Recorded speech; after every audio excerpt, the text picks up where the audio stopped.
South ইন্ডিয়াতে কিন্তু chicken 65 বেশ একটা ফেমাস স্টার্টার।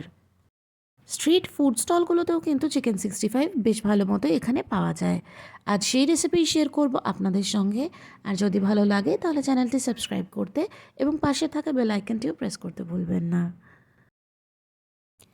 এখানে আমি 250 গ্রাম চিকেন নিয়ে নিয়েছি। তার মধ্যে এখানে 1 টেবিল চামচ ভিনিগার দিয়ে দিলাম। আপনারা এর পরিবর্তে লেবু রসও ব্যবহার করতে পারেন। দিয়ে দিচ্ছি আদা রসুন বাটা 1 টেবিল চামচ। এবার দেব টক দই। 3 টেবিল চামচ এখানে টক দই দিচ্ছি।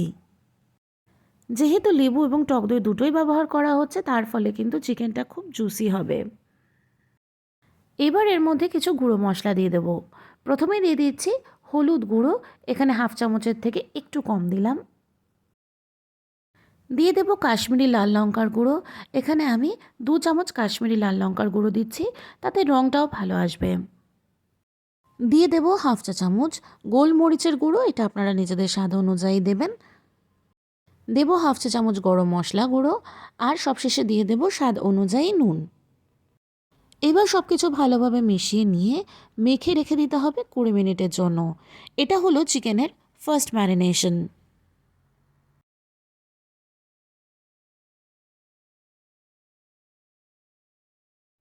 20 মিনিট পর ফেরত এলাম।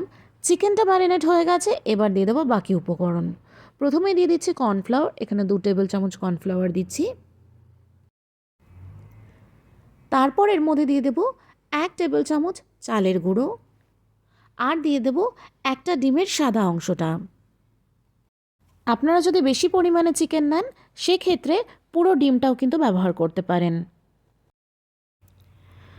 চিকেনটা ভাজার সময় দেখবেন এই চালের গুঁড়োর জন্য চিকেনের পকোড়াগুলো খুব ক্রিস্পি হবে, আর অন্যদিকে ভিতর থেকে চিকেনটা হবে খুব জুসি এবং সফট। কারণ আমরা ম্যারিনেশনে ভিনিগার বা পাতিলেবুর রস আর তার সাথে টক দই দুটোই ব্যবহার করেছি।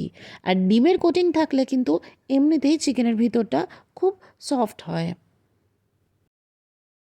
এবার চলে যাব সোজাসুজি চিকেনগুলোকে ফ্রাই করে নিতে।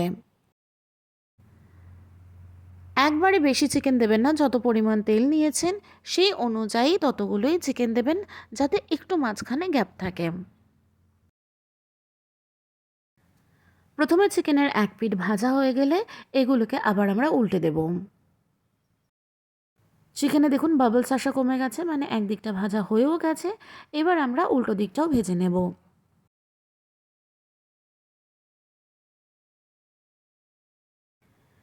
এবার দেখুন দুদিকটাই কিন্তু ভাজা হয়ে গেছে। তুলে নিয়ে রাখবো আলাদা একটা পাত্রে। চিকেন 65 আসলে আমার কাছে আর কিছুই না, তড়কা দেওয়া চিকেনের পকোড়া। আর ওই তড়কা দেওয়ার ফলে কিন্তু চিকেনের টেস্ট আরও অনেক অনেক গুণে বেড়ে যায়।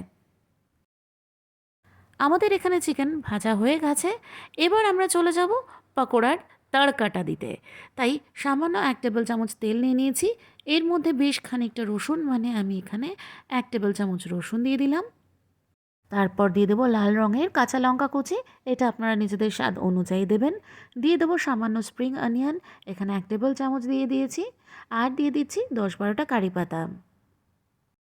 অনেকেই অনেক রকমের সস ব্যবহার করেন, তবে কিন্তু ট্রেডিশনালি এখানে কোনো সসের ব্যবহার হয় না। প্রথমে এগুলো একটু নাড়াচাড়া করে নিয়ে এর মধ্যে দিয়ে দেবো আমি আর একটু শুকনো লঙ্কার গুঁড়ো, এখানে আবারও কাশ্মীরি লাল লঙ্কার গুঁড়ো 1/2 চা চামচ, আর 1/2 চা চামচ এখানে গোলমরিচ গুঁড়ো দিয়েছি।